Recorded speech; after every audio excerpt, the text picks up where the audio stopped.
नमस्कार. पालघर जिल्हा माध्यमिक शिक्षण विभागामध्ये शिक्षक शिक्षकेतरांची अनेक प्रकरणे गेल्या अनेक महिन्यांपासून किंवा वर्षांपासून प्रलंबित आहेत. ती 21 तारखेपर्यंत निकाली काढावी यासाठी आपण आज आंदोलनाचा इशारा दिला होता. परंतु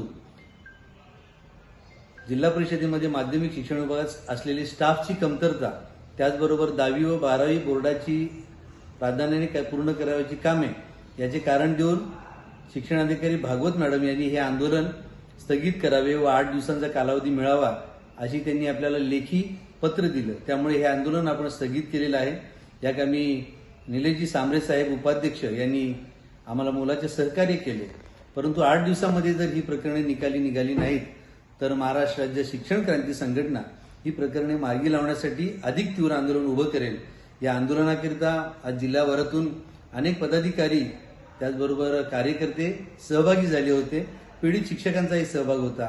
या सगळ्यांचे मी मनपूर्वक आभार मानतो आणि शिक्षण क्रांतीच्या या आंदोलनाला नक्की यश येईल असा विश्वास देतो. धन्यवाद.